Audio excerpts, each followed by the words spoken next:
It saddens me how people are destroying their mental fortitude day after day. They're handicapping themselves for no reason. Imagine you see a friend going out of their way to buy crutches.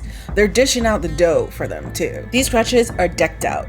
They've got the comfort grip, they've got lightweight metal body, they've got grippy feet for the perfect balance, the works. It's all well and good until you realize this friend has no broken limbs, and neither do they know anyone with broken limbs. You get worried, naturally, thinking they're about to do something stupid. And as the good friend you are, you whip out your phone getting ready to call an intervention when your friend says, "I just want to try out crutches for a while.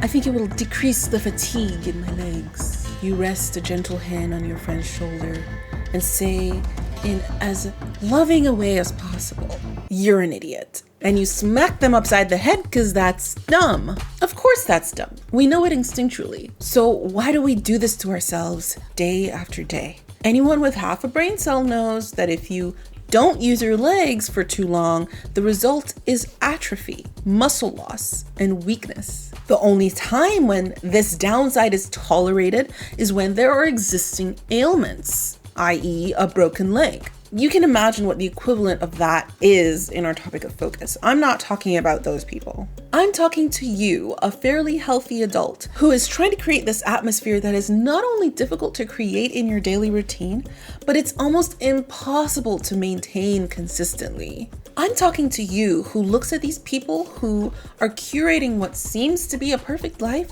and thinking it'll never happen for you. I'm talking about creating focus anywhere. I believe we're not allowing ourselves to use our focus muscles. People build entire routines around creating the perfect atmosphere for the perfect focus mode. The light is just at the right brightness. Your desk is free of clutter. Lo-fi music is playing in the background, or all is quiet. Not a creature is stirring, not even a mouse.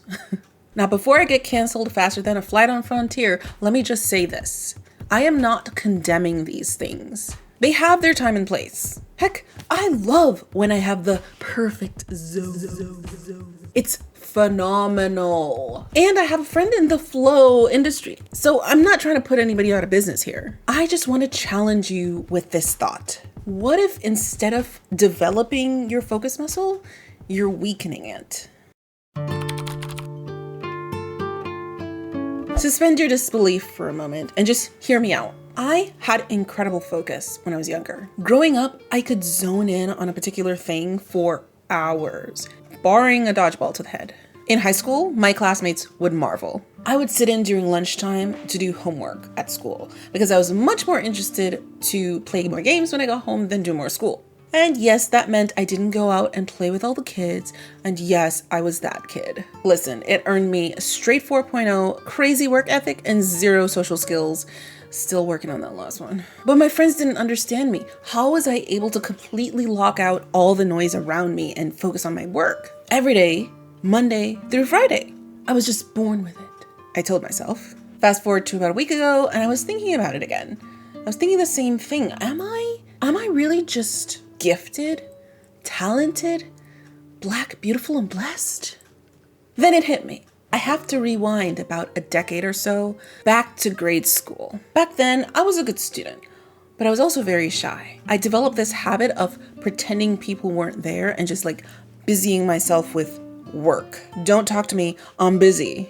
Obviously, I had to actually be busy, so I would just do schoolwork. I simply had to learn to ignore the crowd.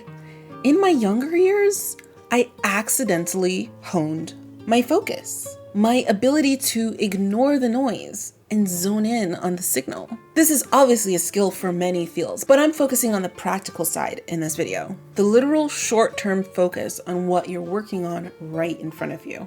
Maybe you have kids, a busy household, a noisy neighborhood, a cramped space, a less than ideal setup. You feel like you can't get anything done. No perfect atmosphere, no perfect focus time, no useful work. Worse, you feel like there's no other way if you can't make it happen. But I'm here to challenge that thinking. I'm here to say there is another way. I believe you can build your focus muscle and make any situation an ideal situation. I'm not gonna lie to you. beautiful lighting and perfect background music, they're really good for focus and getting into the zone. But depending on it, especially when you can't get it consistently, is foolish. I always remember Ecclesiastes 11:4. It goes, "Farmers who wait for the perfect weather never plant. If they watch every cloud, they never harvest." Point is, if work needs to be done, you make your situation work, whatever it is. But I get it. Right now, you can't. You just can't. The noise is getting to you. The lighting is getting to you. The room is getting to you. What's a guy or gal to do?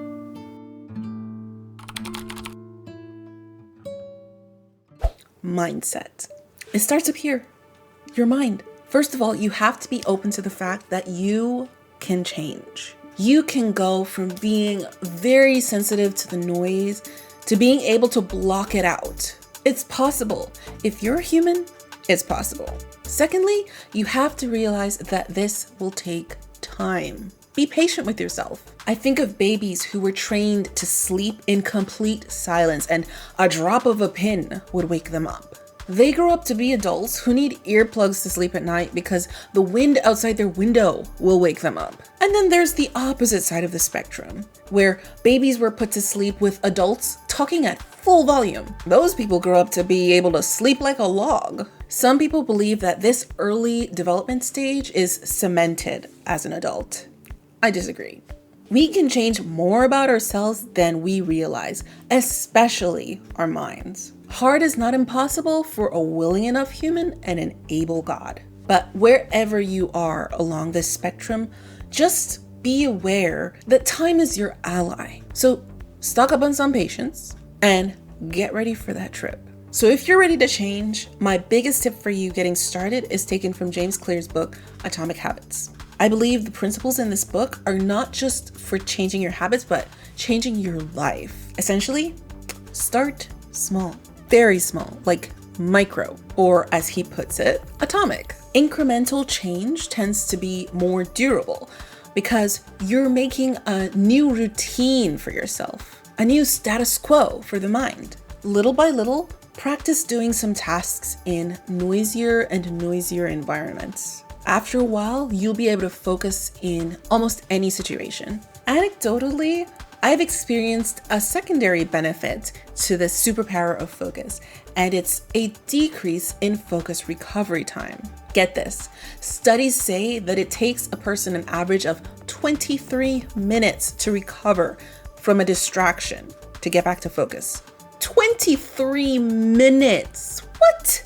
I'll just tell you, it does not take me 23 minutes, but I do remember what it took me a considerable amount of time to refocus after being distracted. So I know that you can get better at this too. Just remember, your brain can change. Just be patient with yourself and put in the work. Put in the practice, a baby step at a time.